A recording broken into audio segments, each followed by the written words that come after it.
we're going to ask you to write, and then we are inviting you to write an essay based on the presentation that this young lad and this princess here will do to you. Okay?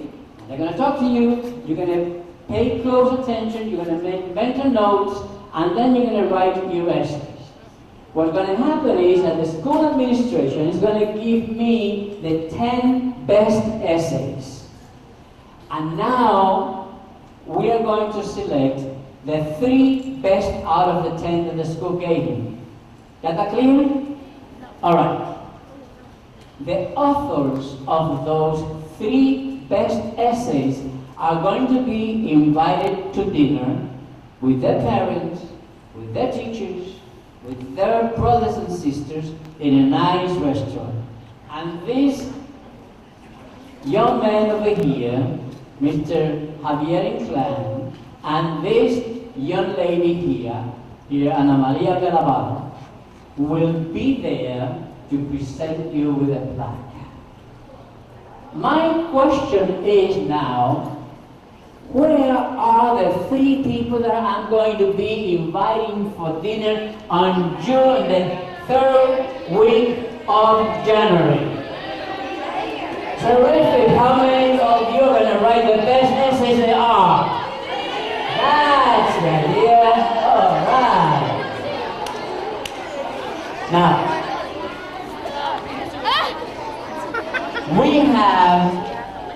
we have a government, we have a state. The state is run by a government. Then we have 21 counties.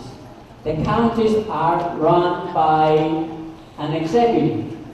And then we have, within the administration, then we have what we call the county clerk. One of the most important positions in the county government is held by a Hispanic. A good-looking young man, very smart, and a very nice man, so nice that he takes time of his very busy schedule to come and talk to you. And he's going to be talking about himself. He's going to be talking about how hard it was for him to attend school, the things, the obstacles that he found on his way because he's a Hispanic, and how successful he is. And he is a man that every Hispanic, you and I, everybody should be very proud of him. I'll give you Javier Inclán, our county. Thank you, Mr. Torres. Like he said, my name is Javier Inclán, and I'm the county clerk here in Hudson County. County clerk is something called a constitutional officer. It's a position created by the New Jersey State Constitution in all 21 counties. And what am I responsible for? I'm responsible for the administration of elections. Coming up is a very important federal election, right? The president, George Bush, John Kerry, and others. I'm in charge of birth certificates and death certificates, passports. I'm in charge of notary publics, public records, things of that nature. But how did I get there? I grew up in a town called Guttenberg, just 2 towns north of Union City. How many people know where Guttenberg is? Guttenberg is the 2nd smallest town in Hudson County. East Newark is the smallest, Guttenberg is the 2nd smallest. I went to grammar school in North Bergen, private school. My parents worked very hard to pay that tuition. For some reason, they didn't want to send me to public school, but I ended up going to a school called St. John de Pomacine, which is now just closed down a few months ago. Then I went to North Bergen High School, which is a public school. Even though I grew up in Guttenberg in Hudson County, when I was in grammar school 23, 24, 25 years ago, something like that, children didn't look like we do today. There weren't many Latinos in Guttenberg. There weren't many Latinos in North Bergen. So a lot of German, a lot of Irish, and a lot of Italian. So I was a very rare breed, so to speak. People didn't understand the fact that I knew 2 languages fluently. They didn't understand that when somebody came from another country, a fellow student, I would speak to them in Spanish. People got mad. People got real angry at me. They said, who the hell do you think you are speaking another language in the United States of America? And what I told those people was that if I am blessed with the ability to speak 2 languages, and I could use that blessing to assist other people to indoctrinate themselves in this country, to help them speak English, to help them learn the language. And if I could do that by speaking to them in Spanish first so they understand the translations, I don't see anything wrong with that. And I thank my parents for that because they're the ones that taught me. My father came from Cuba in 1962. My mother came from Spain in 1965. My mother was 22 years old, came from Spain when she got married, didn't know a lick of English at 22. We're not talking about a child who has a very concrete ability to learn languages. She was 22 years old. And what did my father do? My father sent her to classes to learn English. Spent every dime he had in his savings account so that she would have a comfortable lifestyle here in the country. Sure, my father worked hard. He could have worked 2 jobs and my mother could have stayed home. But at that time, my father wasn't making a lot of money. So my mother had to work. And how did she get to work? She had to learn the language. And what did my parents do for me and for my sister? They taught us both languages simultaneously. I didn't learn English before Spanish. I didn't learn Spanish before English. I learned them both at the same time. And people ask me, they say, Javier, what language do you think in? And although I was born here, I have the distinct ability and the blessing to think in both languages. If I have to think in English, I think in English. If I have to think in Spanish, I think in Spanish. And again, I thank my parents for that. But 25 years ago, when I was in grammar school, people didn't understand that. So that was a big issue I had. That was a big obstacle I had. Because I tried to do the right thing for people that were a little less fortunate than I was. People that were coming here from Cuba back then in the early 80s. People that were coming from other countries, the Dominican Republic, Central America, South America, that didn't understand English. That were here 5 years old, 6 years old, 10 years old, whatever it was. So that was one of my biggest problems when I was in grammar school. Went to high school, it got a little different. More Latinos were coming into Hudson County. More immigrants were coming and indoctrinating themselves in the culture, so it became a little bit easier for me. A lot of people are lucky in the fact that when you talk about education, they know exactly what they want to do. It's a thought I said before, people are going to be doctors and lawyers, engineers, architects. Some people your age know that they want to be an architect, and they fulfill their entire dream of being an architect right through grammar school, high school. They go to a college that has that program and they become an architect and they become very successful. I was always interested in government and politics since I was a little kid. I was the president of my 8th grade class. I was president of my senior class in high school, president of the National Honor Society. So I always had a knack for politics, a knack for government. But my career went like this. Wasn't straight. I didn't know, you don't study politics in college really. You don't study to be an elected official in high school or in college. It's just something that comes. So what did I want to do? I was very good at math when I was in high school. So I wanted to be a math major. I wanted to do something with what's called actuarial sciences, which is something that's crazy with insurance companies or something, but it seems good at the time because they made a lot of money. So I went to college, and my first year I was a math major and I hated it. So I transferred schools. And then I didn't like that school, so I transferred again. And I didn't like that school, I transferred again. Finally, my 4th college, I don't know why, I went to William Patterson College in Wayne, which is a public school, and it stuck. And I liked it, but I wasn't a math major anymore because I wasn't into the math. I became a history major. And why did I become a history major? Because I thought I wanted to be a teacher. I wanted to be a teacher, so I said, you know what, Javier? The quickest way to become a teacher is to study history. Why I thought that? I have no idea, but that's what I thought. That was my thinking, my thought process at the time. But my parents didn't have the money to send me to college anymore. So what did I have to do? I had to start working. And I was able to get a job as the assistant manager of the condominium complex at Weehawken called Reaper Point. It's right on the river. It's on a little pier across the street from Wolf. And I enjoyed that, and I did that full time during the day, and I went to school at night, which angered my parents to no end. My parents are old school. They didn't understand what night school was. They thought it was like second class. They figured, why are you going to night school? Isn't that for people that don't really want to graduate?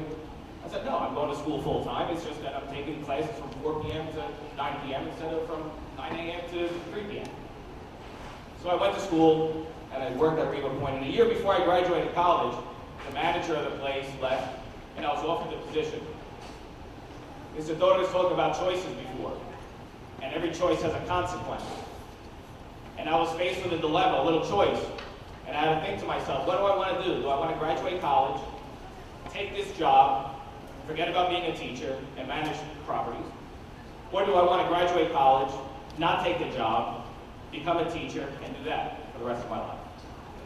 At the time, I got to tell you, managing properties paid a heck of a lot more than the first year teacher. So I decided to do that. And yes, absolutely, it had everything to do with money. I was 24, 25 years old, and I wanted that extra cash in my pocket, so that's what I did. I became a property manager, and I did that for 6 years. And I loved it. That's why I said my career went a little crooked, because what does property management have to do with a history degree? Absolutely nothing. But would I have gotten that job or continued in that job if I didn't have an education? If I didn't graduate college? Absolutely not. Why is that? It has nothing to do with your course of study. It has to do with discipline. If you have that little piece of paper hanging on your wall, it says that you had the determination to finish something. And I had the determination to finish college, regardless of the fact that I wasn't going to pursue a career within that course of study. When I was 26 years old, I ran for a school board seat in Guttenberg, and I won. And I was on the school board for 2 years, because I was very interested in education. And I wanted to help people out that were, again, less fortunate than I was. My parents worked very hard to put me through school, and when they couldn't, I had to work very hard to put me through school. So I was on the Board of Education for 2 years. Then in 1999, I was selected by former Mayor Sabello in Guttenberg to run on his ticket for a member of the town council, and I won. So I was 28 years old, and I was a member of the governing body of my town. I think that was a pretty good accomplishment. And I stayed there for 4 years. And it was hard. It was hard because Guttenberg now was probably 60-65% Latino. Town Hall had 0 Spanish-speaking employees. 0.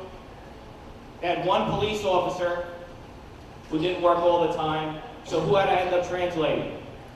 Moi. 3 o'clock in the morning, the police had to get somebody to translate. They'd call me.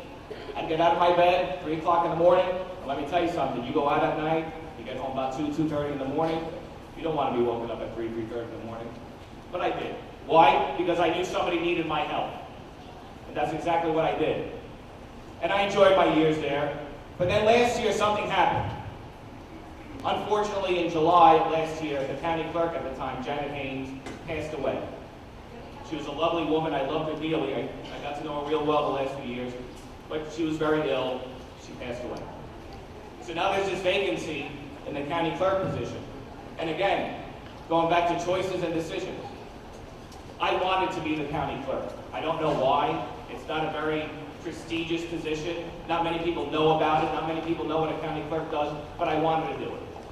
So what did I do? I emailed certain elected officials in Hudson County, and I started the email by saying this: he who does not speak is not heard. And to this day, one individual, Congressman Menendez, still reminds me of that email that I sent him. Because that's exactly it. If I would have kept my mouth shut, I would have never been the county clerk. I would have never been given an opportunity. I would have never been able to fight for what I thought I wanted. And I would have never been able to achieve the lifelong dream of being a full-time government official. Because although my career went like this, and I managed properties, and I went to college, and I transferred a few times, and I wanted to be a teacher, and I wanted to do other things, ultimately, since I was in grammar school, I wanted to be in government. And that's what I saw last year. July of 2003 was a turning point in my life. So what did I do? Once I got an okay from a few people, one of those people being your mayor, Brian Stack, who agreed with me that Hudson County was 39% Latino, and it was about time that a county official was of Hispanic heritage. I was able to convince 9 other mayors to do the same thing and support me. So I did. The governor, Governor McGreevey, appointed me to fill the vacancy in October. And I'm very honored that he did that.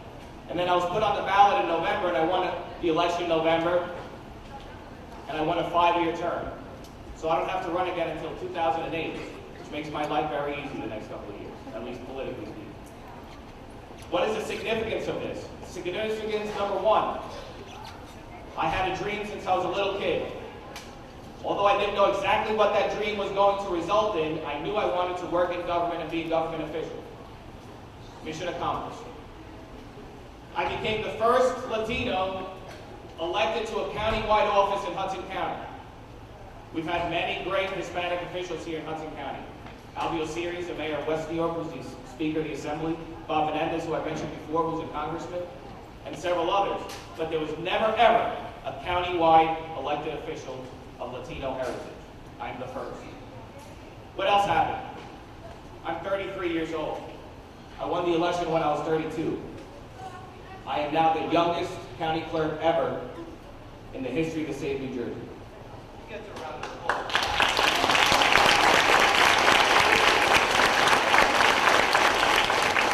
And believe it or not, I am the first Latino to be a county clerk in the state of New Jersey.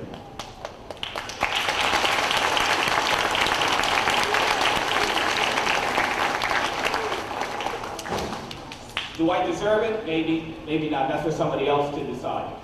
But I worked hard for it. And it was that day in July of 2003 that changed my life. Changed my life because I finally was able to fulfill that dream that Johnny Torres was talking about. But it all started with education. It all started with the fact that my parents knew that I had to get through school in order to get somewhere. And again, I'm going to go to the curvy road. Even though I didn't go straight path, to be a lawyer, to be a doctor, to be an architect, I went a little curve, went around the block a few times, changed a few schools, did a few things. But ultimately, I knew that the dream was there and it was achievable, and we got to where we needed to be. But we're not done. We're not done. Why? Because you guys are the future of this county. You guys are the future of the state of New Jersey. And why do I say that? Because I was sitting in your seat 25 years ago. And even though I heard a lot of assemblies, I heard a lot of speakers, and sometimes I was interested, sometimes I wasn't, I knew in the back of my mind that what they were saying was actually true. It was true because they were there before me, and now I'm here just like I was before you. And then you, 20 years from now, hopefully will be participating in this program, speaking to some other children. The last thing I want to speak to you about, I'm going to go off the beaten path a little bit, is about the election. I'm not going to stand here and say, vote Democrat, vote Republican. That's not my job. And why do I tell you this? You're looking at me saying, I'm not 18. I can't vote, right? You can't register to vote, right? You know, people say something about Hudson County, maybe you are registered to vote. But I don't think you are, okay? But why is it important? It's important because you have to start getting indoctrinated in the process now. You have to participate now. You have to go home, and if your parents are registered to vote, you have to tell them to vote. I don't care who they vote for, but they have to get into the process. Unfortunately, in this county, year after year, 30% of the registered voters vote in an election. That means 70% don't think it's that important. But I can guarantee you that 70% are the ones that are raising their hand complaining at every school board meeting, at every city hall meeting. They're yelling at the governor. They're saying, why is he resigning? Look at this guy. Do something about it. Go out and vote. One vote does count. Look at Florida in 2000.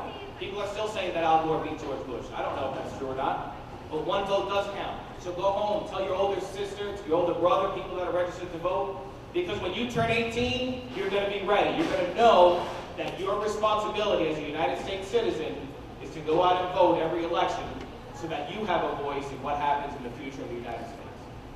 It's been a pleasure to be here. I want to thank Johnny Torres and Save Latin America for inviting me here.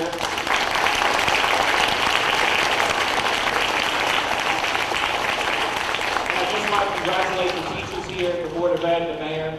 This is an outstanding facility. I'm very, very impressed at Jose Marti Middle School here in Union City. It is definitely one of the crown jewels of the county and probably in the state of New Jersey. Thank you very much.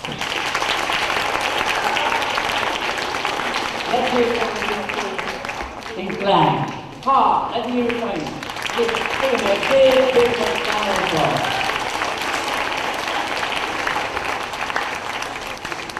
You know, it's very interesting that we're sitting here in a building which name is dedicated to Jose Marti.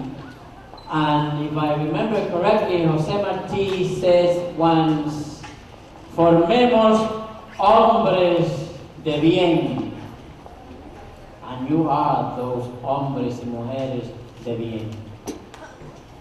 Now, Mr. Inclán, the youngest ever county clerk, the first Latino county clerk, and the first Hispanic to run countywide for an elected office. And you know what? It's a lot of hard work behind those accomplishments. But it's something else. It's education. He would be the youngest county clerk, the first Hispanic to win an election countywide, if it wasn't because he had the education to support the position he was seeking. So think of that. I know sometimes we're very emotionally proud of being Hispanics. What do I mean by that? You see people screaming how proud they are of being Hispanic, of being of Hispanic origin. But when it comes to do things like homework, well, I could do it tomorrow. I have a game to play today.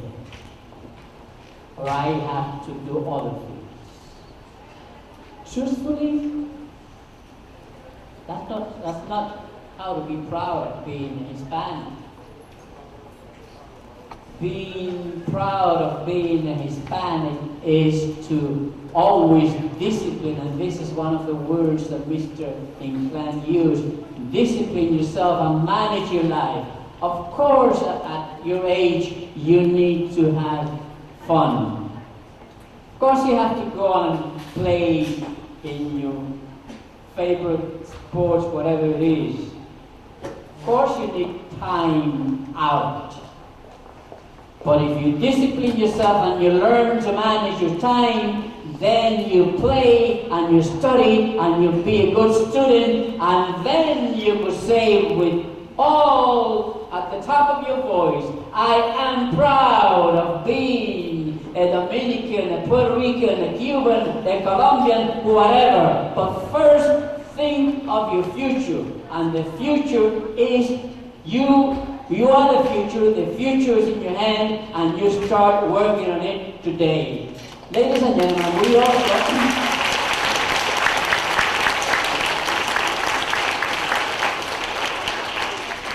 although he is not one of the speakers here today, we have a friend that helped us tremendously in Save Latin America, a young lad that I'm very proud to call my friend, and I'm proud to call myself his friend.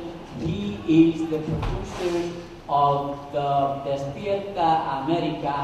As you know, Despierta America is the most popular Hispanic TV show in Univision Channel 41 in the mornings. Let's give a big hand to Mr. Varela.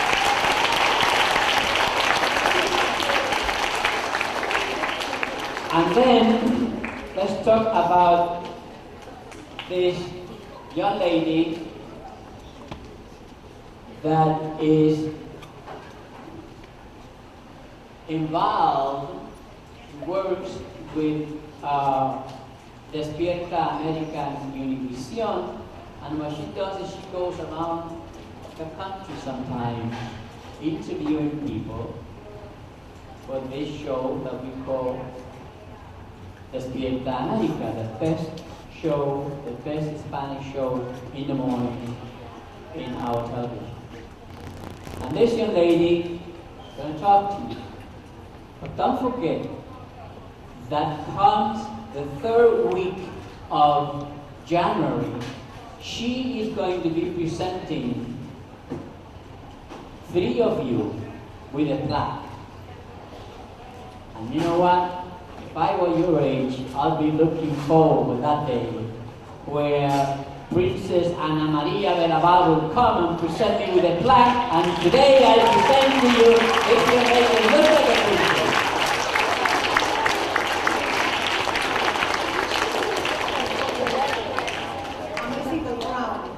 Buenos días. Good morning. How many of you or your parents have watched Despierta America? Wow! My daughter is still getting a salary. Wow! And, I'm assuming you like it. I'm going to pretend you like it. Well, I do all the stories that come out of New York. So I pretty much, everybody knows me all over the United States and 18 countries of Latin America. So I go around the street and people call my name, and that's what I wanted to do since I was a little girl. I had a plan that I did not know how I was going to achieve. Before, Johnny asked you how many of you had a dream, and everybody has a dream. Well, my dream was to be a journalist. What's your dream? Yeah, yours. What do you want to be when you grow up? You don't have a dream? Wow. What about you? A painter. That's amazing. How about you? A football player. How about you? An artist. How about you? A baseball player. You know what? Over here? A teacher. See, you have a dream. I caught you off guard. Well, for all those dreams, you have to stay in school. I know it sounds boring, sounds like a lot of work, it sounds really hard, but if you want to be true to yourself, you don't have an option. That's it. I went to grammar school, middle school, high school, and college. Because I knew that if I wanted to be a journalist, where people in 18 countries and all over the United States would know my name and think I was their friend, and know that I was their friend, and their voice in television, I had to stay in school. I started at 16 at a local station in San Juan, Puerto Rico. That's where I was born and raised. And I was free labor for a long time. Every summer in high school, I worked for free for a TV station because I wanted to know what it meant to be a TV reporter. I ran around all over the island with reporters. I served them coffee, I cut paper, I helped them with their makeup, I helped them getting interviews, and the longer I worked with them and was there on holidays when all my friends were at the beach, I was a Channel 4 hoping to get a chance. And at 17, 18, when a reporter would call in sick, someone would say, well, send Ana Maria, she can do it. That wouldn't have happened if I wouldn't have been there every summer, every 4th of July. Just like you want to be a baseball player, baseball players, when we're having fun, we're practicing out there. You want to be an artist, P. Diddy has to show up to every function, and every photo shoot, every video clip. He has to know math, he has to know who to hire so they don't spend his money. And if you want to be a teacher, all those teachers that you have around here have had to go to school. If you want to be a teacher, you have to stay in school, right? Because they all had to go and learn what they wanted to be. Just like if you want to be a football player, who wanted to be a football player? They're all in college for a long time, and they have to keep good grades so they can be great football players and then make it to the pros. When I was 16, I did all of that, and then I decided to leave Puerto Rico and went to college. I picked a university where they would help me become a journalist. Because this is the thing, if you want to be a painter, there's schools that specialize in teaching you how to be the best painters. And those schools are happy to welcome you as long as you have good grades and you have the talent, which I'm sure all of you have for what you love and what you're passionate about. So that's what I did. I picked a school that had a TV station and that eventually could help me land a job. So I said, this is the school. It wasn't the top school. I didn't go to Harvard. Lord knows I didn't have the brains. I didn't go to the top journalism school, but I knew that that school was going to help me find a job. It was going to teach me what I needed to know. And it worked out. When I was in that school, my second, third, and fourth year, I started working for television within the school, and I contacted people at Univision, and I started working for them as what we call an intern, which means that you do all the dirty work that there's no one else to do there, which helped a lot because I started interviewing senators and congressmen and very important people and polishing what I wanted to do. And in my senior year, I was 20 years old. How many of you know what Primer Impacto is? Ooh, yeah. Well, in my senior year of college, they needed a reporter from Washington, D.C. And I would spend all my free time from college working with people in that area of Washington, D.C. And this friend of mine, whose name is Lori Montenegro, who's a reporter for Telemundo, said, well, there's this girl here, and she looks pretty good, and she sounds pretty good, and she's going to college. Why don't you give her the chance? So I became their correspondent in my senior year of college. I hadn't even graduated. Once I graduated, I went back to Puerto Rico and decided that I needed something bigger. I needed something else to do, because I've always been in a rush to do what I wanted to do. Just like you can't wait to be a baseball player and you can't wait to be a football player, I couldn't wait to be on TV and be a journalist. And I needed to know what was the quickest way that I could do it. And the quickest way was to leave my family behind, take one suitcase and move all the way to Chicago. Puerto Rico, all the way in the Caribbean, warm every day and beautiful, to Chicago, all the way in the Midwest, cold, very, very cold. And I had no family, you know? All Puerto Ricans have a cousin, a friend, una tía, una prima, una hermana, somewhere. I had nobody in Chicago. Not a soul. I showed up in Chicago and said, take me there, because I didn't even know the streets. And so I went to Chicago and became, at age 21, a reporter at a local station. So I covered what you see in every local channel here. Murders, beauty, politics, education, which everything was kind of interesting. And that's how I started polishing myself to be who I am now. Let me tell you, not everything was fun. I sure didn't like to talk to the police when someone was murdered. It wasn't fun to knock on someone's door when their kid had been assassinated. It wasn't nice to go and tell a politician that they were corrupted or they were doing something wrong, but that was the way to achieve my dream. And at that point, after 2 years that I proved myself as a reporter, I became the first Hispanic woman to be the co-anchor for the Spanish newscast during the weekends in Chicago. Chicago never had a weekend Spanish newscast, and I was its first anchor. And that, of course, gave me more exposure. And one day, someone called me and said, would you like to start doing stories for Despierta America? Oh, sure, no problem. Well, yeah, but the show in Chicago starts at 6 in the morning. So you have to be up at 4. And you at 30-degree weather, 20 below zero, you have to go there. But everyone in the whole United States and 18 countries in Latin America are going to be watching. So, yeah, but I have to wake up really early.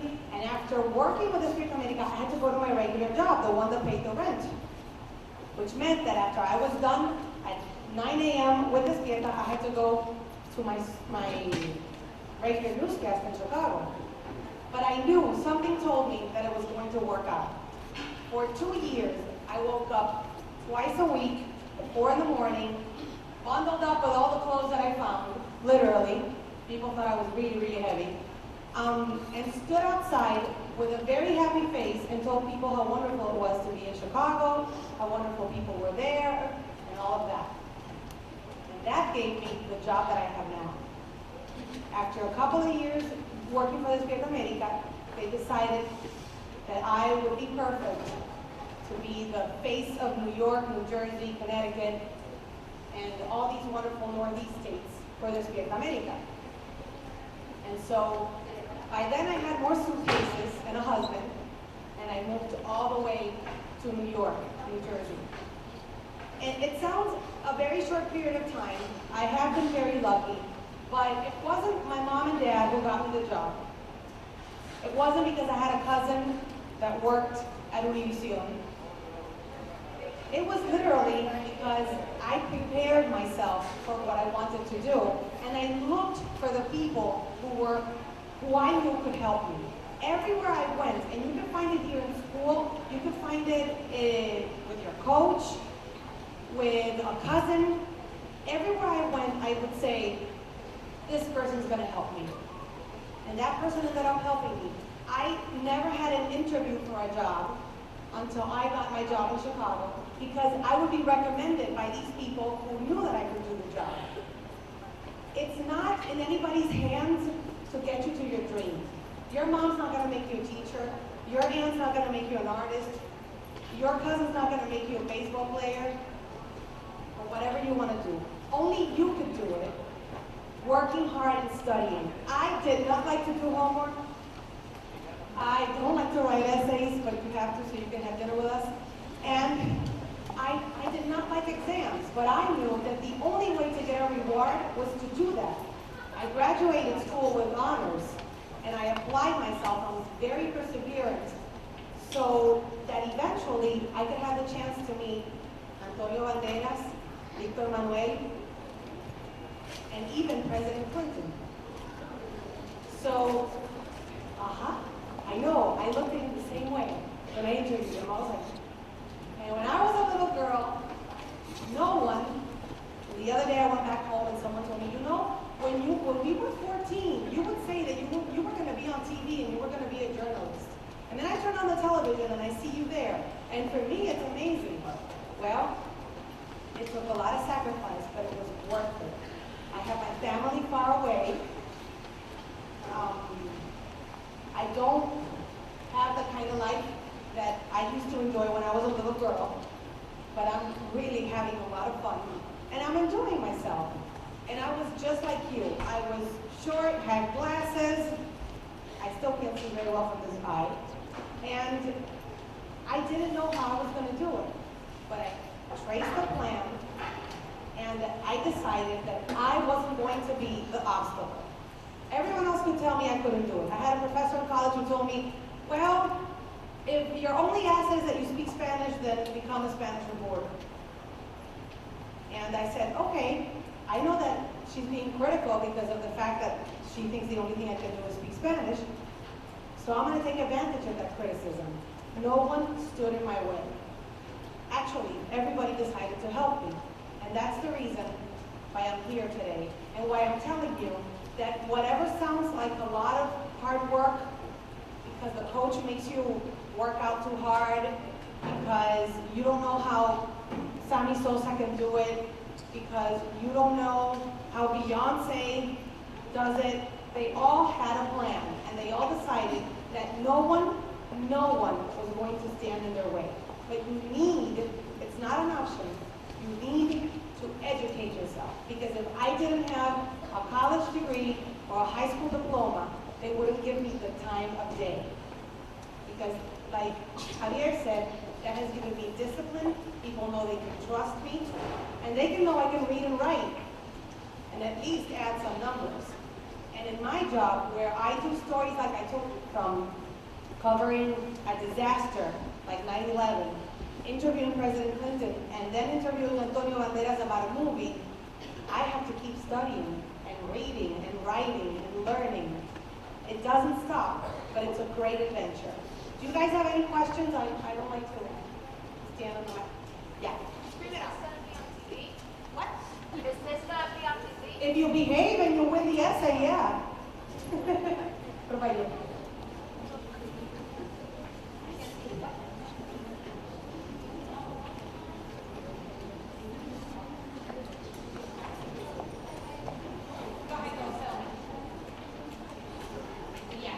Tomorrow, what time are we on tomorrow?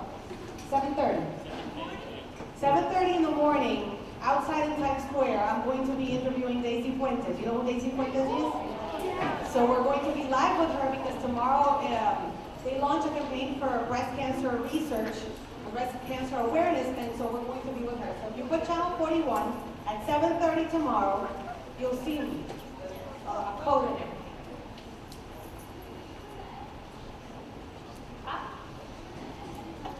Something could be worked out. I could work it out. So write a very good essay.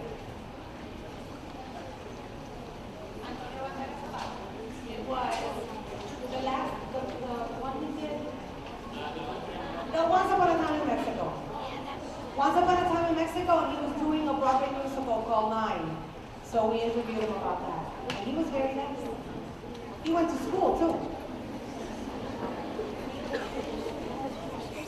Have I ever done a movie? No. I've done TV commercials when I was a little girl. Yeah. Hopefully we'll never find those. You back there.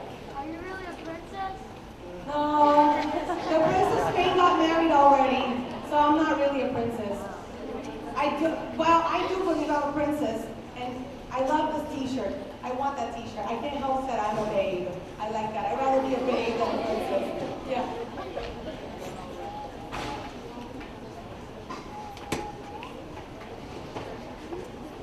Go in a limo. Oh, you have to talk to Johnny. Johnny's the one with the money. He can arrange a limo too.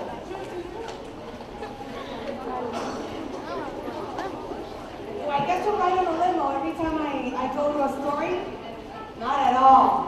I go on a van, much like probably your parents have, and I drive around with 6 people and a lot of equipment.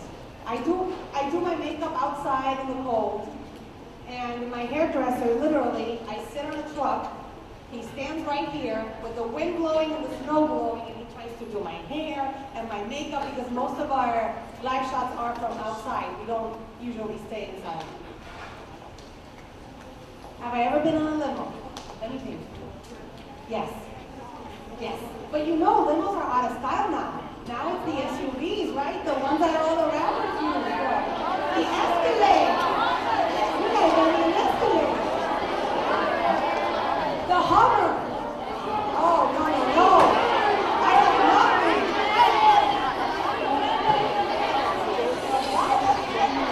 Wow. Any other questions? You back here.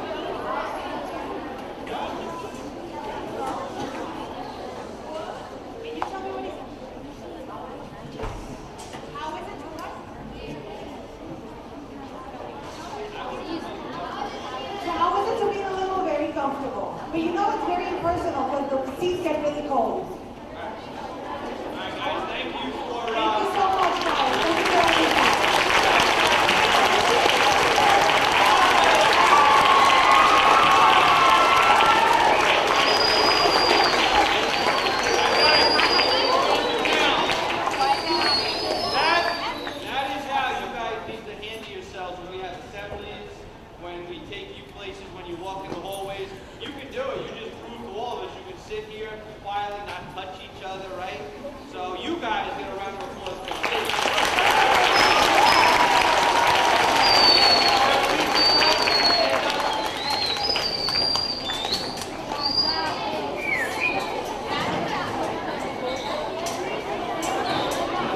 that it's very important for you to have dreams and goals.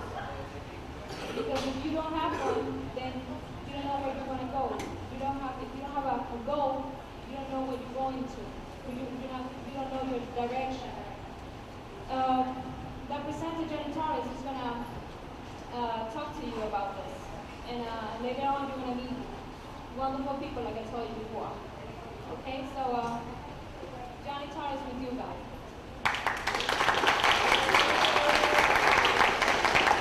Buenos días. ¿Cómo están ustedes? Terrific. You have every reason to feel good today. We have a very special program. I represent Save Latin America Inc. and Save Latin America is very much interested in education. Therefore, we're very, very much interested in all of you because you represent the future. You are our leaders. You are our professionals of tomorrow. You are our teachers, architects, engineers. You are our future, and I like to repeat that so you take it with you. Because the truth of the matter is that tomorrow you are going to be running this cities, this county, this state, this country. So let's give a big hand to all of you. Today is also a very special day because we have two personalities that have come here to share some of their life's experiences with you. And the idea is that, for you to be our leaders tomorrow, you have to start thinking more seriously about education today. You're going to be hearing from Javier Inclán, who is today the county executive. He's going to talk to you about the obstacles when he was a young man, coming from Hispanic parents, and it wasn't easy. Today, he has one of the most important positions in the county government. And then you're going to hear from a young lady who worked with Despierta America. She's one of the reporters from the state of Despierta America. So, you are going to be invited to write an essay. And I know you like to write essays. All right. Let's then put a little sweet into this. When I was your age, I didn't like to write essays either. But you know what? It's wonderful to work, and it's wonderful when you see that whatever you do helps you get places.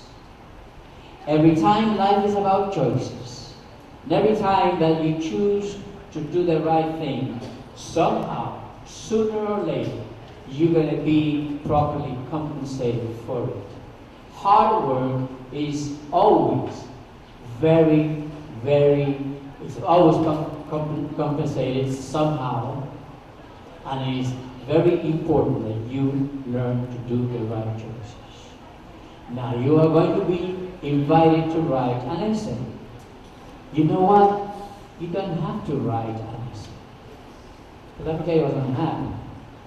If you don't write an essay, you're going to miss the opportunity to be invited to dinner with your parents, with your brothers and sisters, and with your teachers, and with the two speakers that will be speaking to you.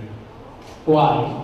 Because you're going to write the essays based on their presentations, and then we are going to pick up the 3 best essays, and the authors are going to be invited to dinner with your parents, your brothers and sisters if they are your age, and you're going to meet a lot of important people in that dinner. That night is going to be dedicated to you. My question is, I'm going to be inviting 3 of you. May I see your hands? Who am I going to be inviting? Who I'm inviting for dinner comes the second, the third week of January? All right. So now let me ask you another question. Who are going to be writing the essays?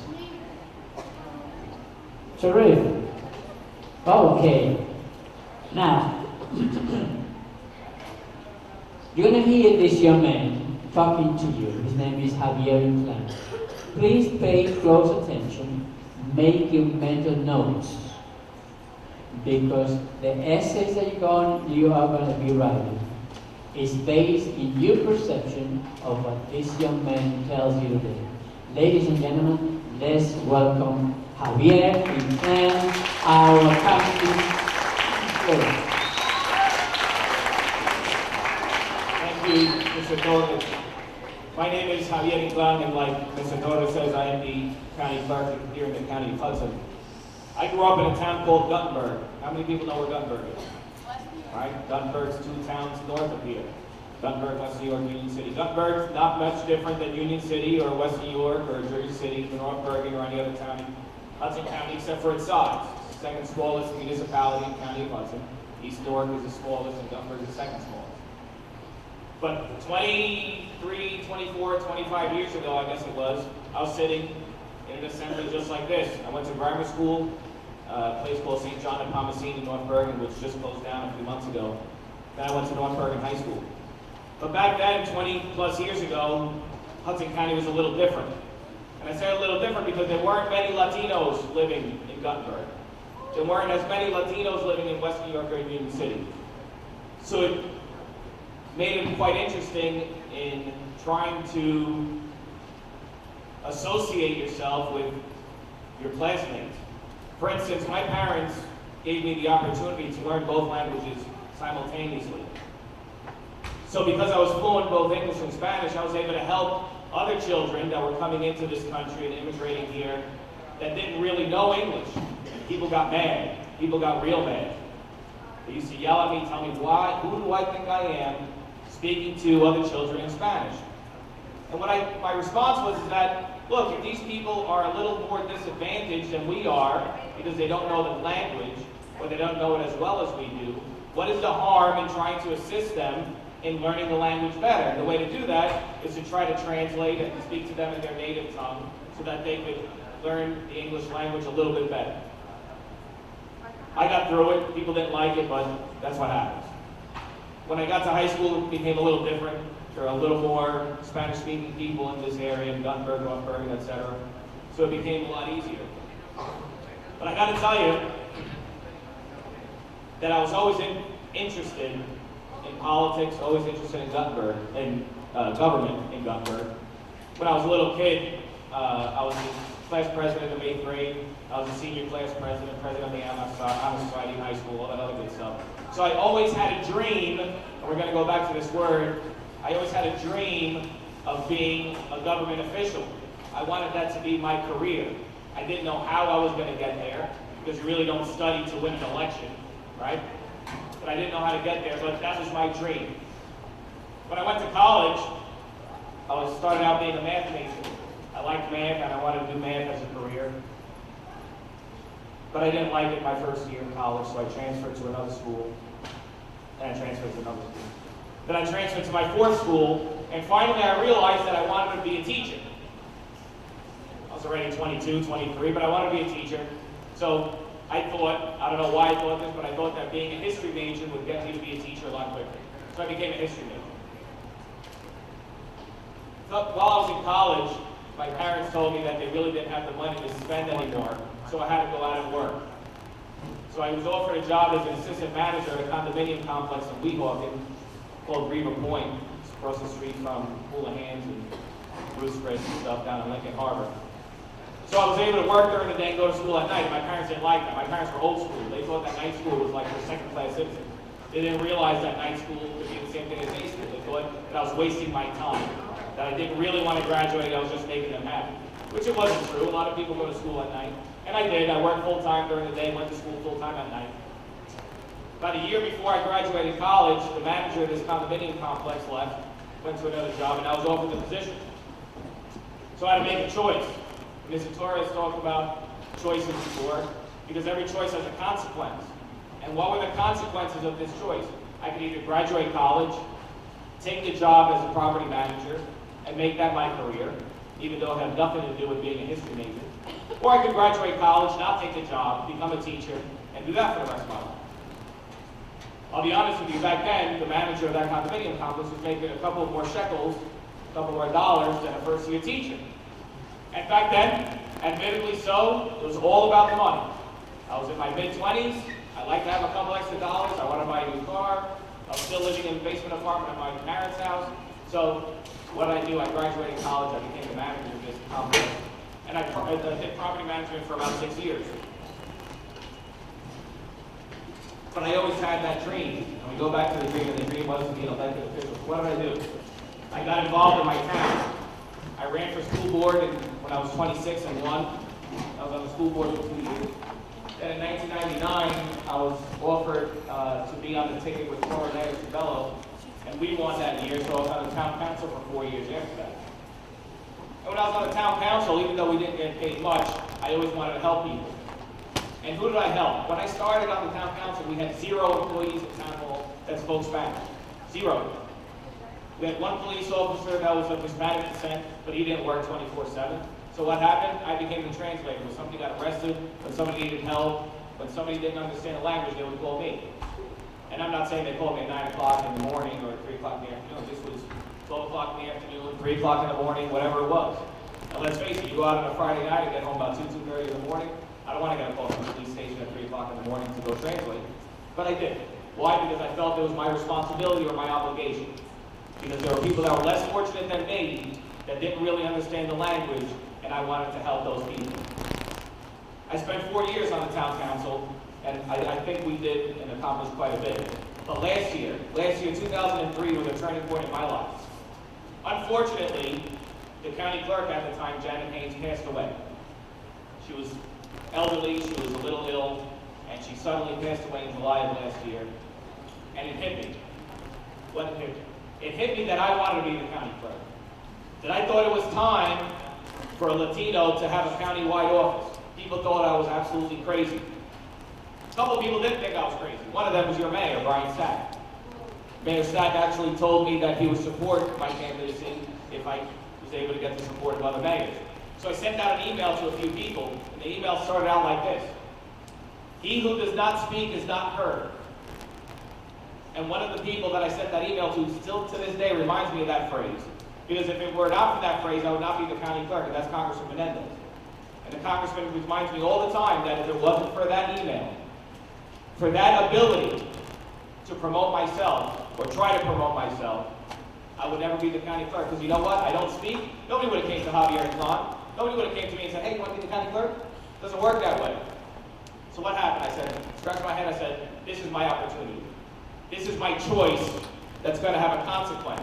And if everything works out, that consequence is going to be the reality or the realization of my dream. So what happened? In October, Governor McGreevy appointed me to fill the vacancy of county clerk. And in November, I was put on the ballot, and I won the election. So now I'm in for 5 years. None of this would have ever happened if I didn't make that first choice I spoke about, which was graduate college. Why do I say that? Even though nothing that I do right now has anything to do with my history major, that piece of paper on that wall says that I had some type of discipline, that I had the want of education or the want of knowledge, that I had the willpower to continue my education. I could have easily quit school. I would have managed that condominium for a few years or maybe forever. And I would have made whatever amount of money, not the best money, but it would have been the worst. And I would have been complacent and content. That's not what I wanted, because I had a dream. And again, it starts out with your education. And you're going to hear from somebody later on that's going to tell you that education is continuous. Regardless of the fact that you become a lawyer and you go to school for 20 years, or a doctor, you go to school for 18 years, the person that's going to speak after me is going to tell you that in her job she has to continue being educated so that she can perform her duties correctly and accurately. The same thing happens with me as a county clerk. Laws change every day. The state legislature changes bills every day, and I have to keep up with those bills. What happens here? What was my dream? What is the realization that is happening to me? Well, I can tell you that at the age of 32, well, I'm 33 now, but at the age of 32, I won an election and I become the first Latino county-wide elected official in Hudson County. At the age of 32, I become the youngest county clerk ever in the state of New Jersey. And I become the first Latino county clerk out of any of the 21 counties in the state of New Jersey. And that's important.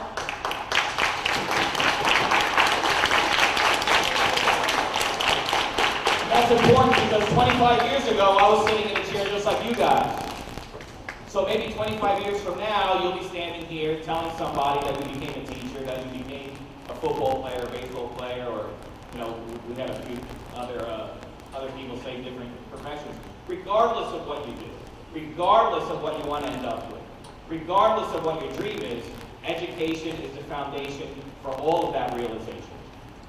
Last thing I want to talk to you about, and it's a little bit off the beaten path, but I want to tell you about the election that's coming up, and that's the presidential election. I'm not going to tell you that you're going to tell people that are voting age to vote for Democrats or Republicans. That's not my job.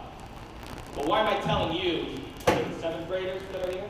Why am I telling the 7th graders who are probably 12, 13, or 14 years old about an election? Because you need to start now. You have to start understanding that voting is a privilege. And you have to exercise that privilege. Unfortunately, in this county, year after year, 30% of the registered voters vote in elections. 30%.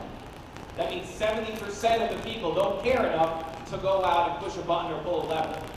But I can guarantee you, those 70% of the people are the ones that go to the school board meetings, the ones that go to town hall meetings, the city hall meetings, the ones that go to the state and complain to the governor about this and that, and write letters to the editor. But they don't care enough to make a difference. They think that their vote doesn't count. Well, the election in 2000 in Florida, not that you remember it, but if you remember, people still think that Al Gore beat George Bush because a lot of votes weren't counted, so that one vote does count. And I'm telling you, if you have older brothers and sisters that are registered, tell them to vote. If your parents are registered voters, tell them to vote.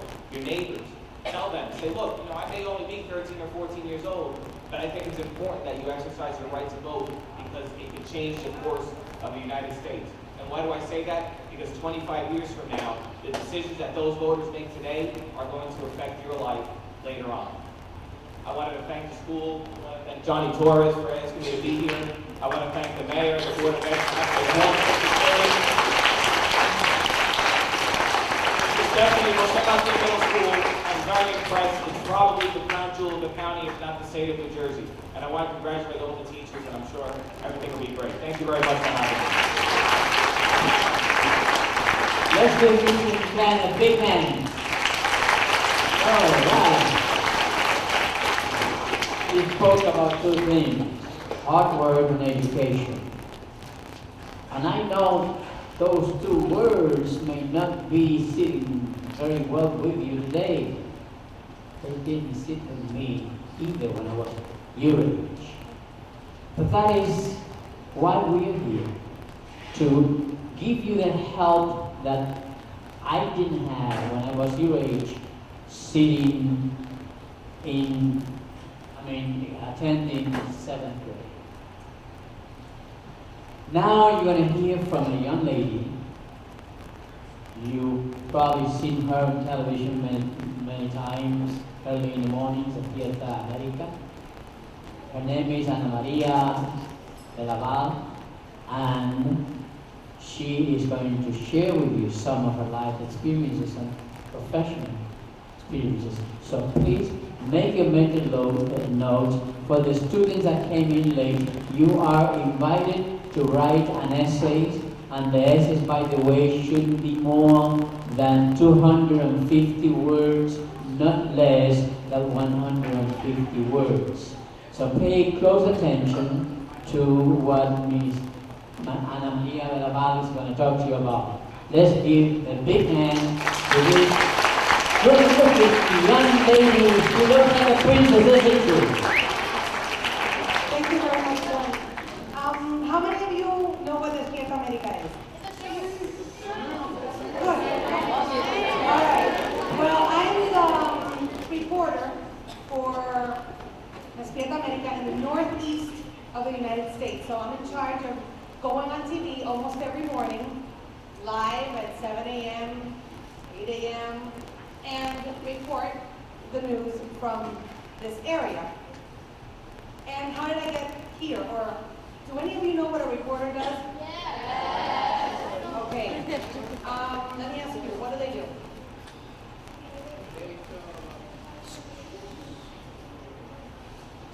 Exactly. Do you know how they prepare? Yeah, how do they prepare? Backstage. No, they put the makeup on first. They what? They put the makeup on first. Uh-huh. And then they get ready, and then the camera guy's like, 3, 2, 1. You know, he's not wrong, but that's the last part of our job. What we do is that early in the morning, we get to the news station, and they tell us what we're going to report on. And we grab a pen and paper, we get it in a van with a cameraman, and we go to the place where the news happens. News is not waiting for you. The dead guy obviously is not going to talk to you. The police is not happy to see you there. And the family is crying inside a house. So it's not like you arrive and they say, "Ay, llegó Ana, let's talk to her." No. It takes a lot of work. You gotta go knock on that person's door. They usually don't speak English in the medium that I'm in, so I need to speak perfect Spanish. And ask ask the mother, "I would like to speak to you. This is a woman in grief. I have to know how to speak to her, know the name of her son, know the facts of what happened. I have to go and talk to the police that usually don't want to talk to reporters because we don't say nice things on TV about many things, and try and get them to talk to me on camera. Then I have to, any witnesses of the crime, I have to ask them what happened, see if they'll talk on camera with me, because I cannot stand on camera and just tell them what's going on, because the violence intervention told me that there was a crime in that corner. After I do all that, I have to go back to the station, write the story myself, and go into what is called an editing room and do the story, put the voice on it, and with the editor, edit this whole piece that you see for 1:30 on television. And many of us do that every day so you can get the news at 6 o'clock. The makeup is the last part. And usually we put it on ourselves.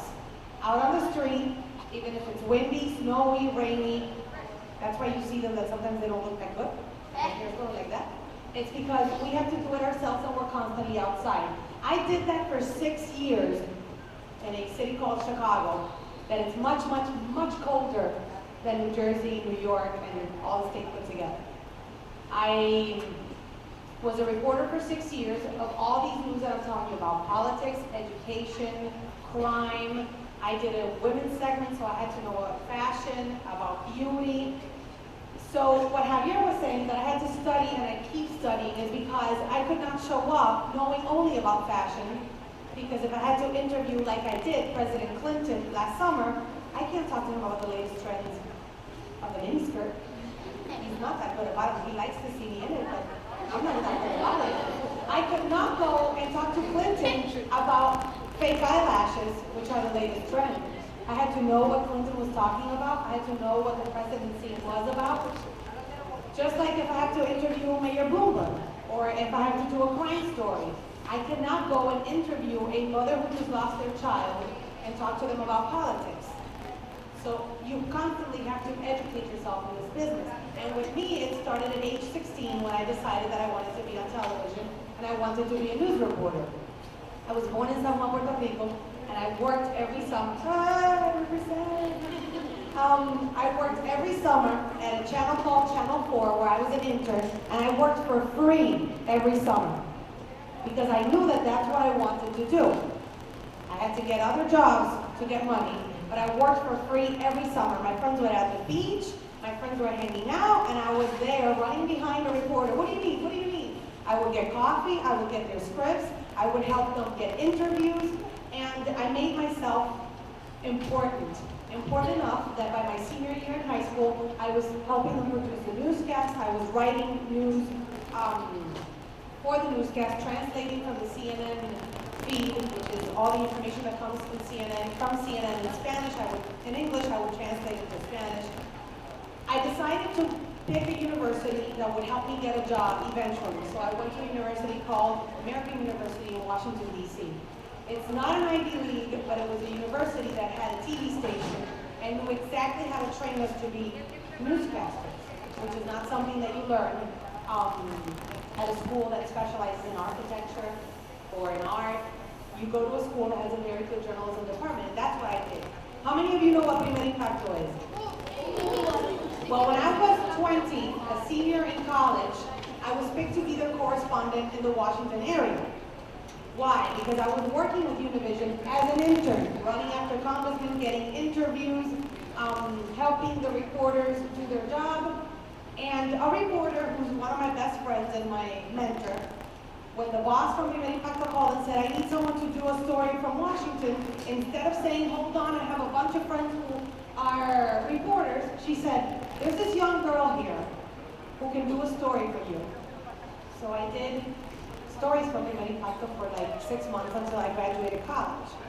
I went back to Puerto Rico. I couldn't find a job in Puerto Rico, and because there wasn't jobs available at that point, and so I decided to go to an interview in Chicago, where I knew nobody, had no family, had no friends. I grabbed my suitcase, they gave me a job, and I moved to Chicago for 6 years. And eventually, after being a reporter, I became a news anchor, which are the people who sit there for a half hour and give you the news. And Despierta America called and said, how would you like to wake up at 4 in the morning, twice a week, and go do stories outside on the street, but have 18 countries in Latin America know who you are, and all of the United States know your names? I said, I can freeze. So every morning, twice a week, I will wake up at 4 in the morning, put all the clothes that I owned on, and would put my best face forward on TV for Despierta America. That's how they decided after 2 years that I could come here and do that from New York.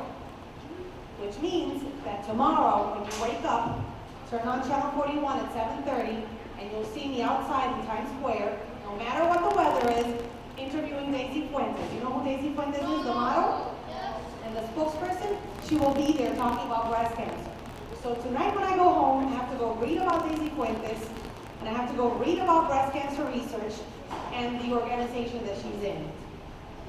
What I'm telling you is that whatever goal you have, you can do it. You have to find a person who can help you. That person might not be your mom and dad because they have too many jobs and they're very busy. They're going to give you their support, but you have to find that person. If you want to be a football player, it could be the coach. If you want to be an artist, it could be your art teacher. And see what path you have to follow to achieve that goal. It is a lot of work.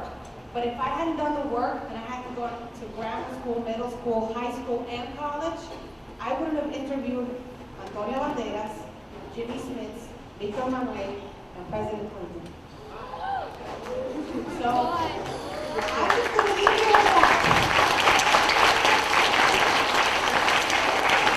And of course, I'm expecting you at 7:30 tomorrow to watch so that you know that I'm legit, that I'm just not standing here and I'm really not who I am.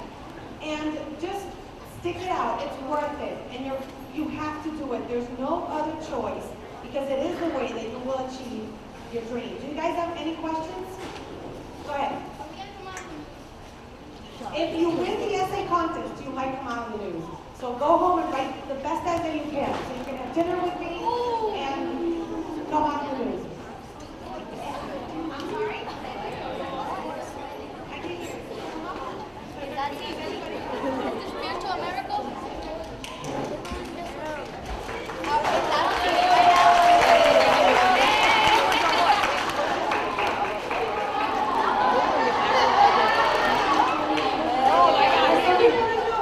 That's a very good question. That's a very good question. Wait, wait.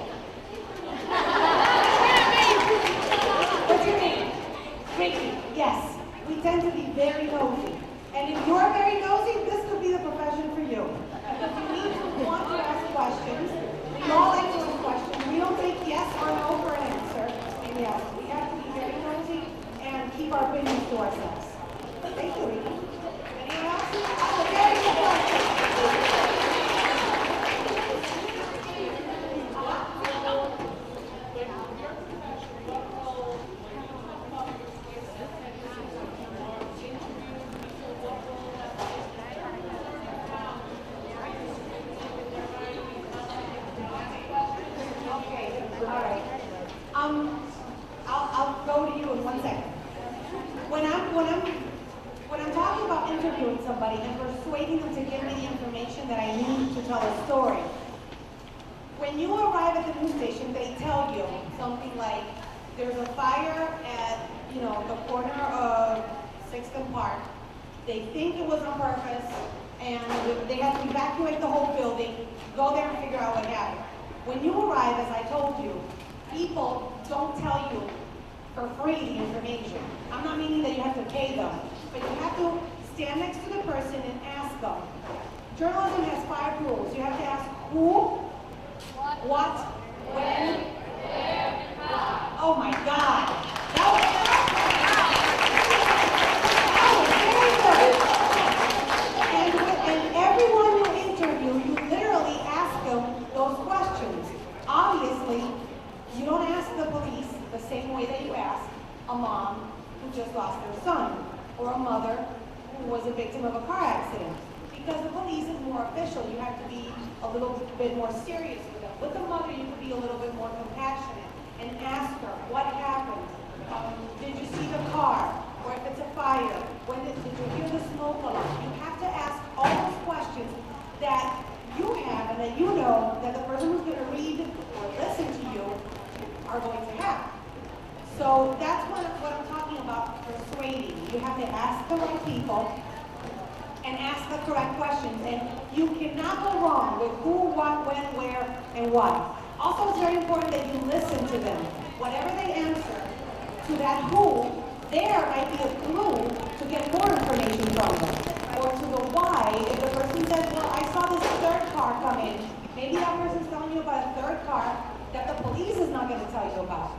So you have to pay attention to what they're telling you. What was the other? Yes. Have you ever gone into the I ever what? Jail? No, very close to it, but no. My cameramen have, because sometimes they stood in the wrong spot and the cop didn't think they were moving fast enough and they end up in jail, but they're taken out because my cameraman had the right to be there. We know our limits. We would never go as far as to get caught and end up in jail. Usually, it might be a mistake from the police or someone who got too eager and decided to break the rules, but we try to stay within a certain area. I don't get into a lot of trouble interviewing artists now. You in the back. What was your hardest case? What was the hardest case? That's a very good question, yeah. I've had very hard things to cover. I lived in Chicago when 9/11 happened, and that was very hard because we lived it in a different way. We were somewhere where people were expecting something to happen because we have a very tall tower called the Sears Tower. People were hysterical, they were running out. It was very hard not knowing what was going to happen. Also, covering murders are very hard because we would end up covering in places where there's a lot of gang activity, so I've been in the middle of shootings, and that is very difficult. It's very hard, the emotional stories of children who are sick and need help, that kind of stuff. I have to take the last question because it's already 10:30. Go ahead. I still get nervous. Yeah? You get nervous every day. I was never shy. Nope, I'm nosy and not shy. No, you still get nervous and that's the beauty of it. That's why people say I'm so good at what I do. Because I still, when that camera lights up, for the first 3 seconds, when they say, Buenos días, Ana Maria, I'm going, oh, okay. And I start talking. But once I say good morning, the nerves go away. But I still get nervous. I was nervous interviewing President Clinton, yeah? Guys, thank you so much. Thank you, Johnny, for having me in the school. Thank you very much. Let's give a big hand to this princess over here. Big one. Thank you. Ladies and gentlemen, this is a wonderful audience. Let me see the hands of those big people that are going to be invited to theater comes the 3rd week of January. Terrific. All right. Thank you very much, and don't forget, life is about choices. And every time you choose to do something, you have to enjoy or suffer the consequences. Thank you very much. We have a very, very special assembly here today at Veterans Memorial.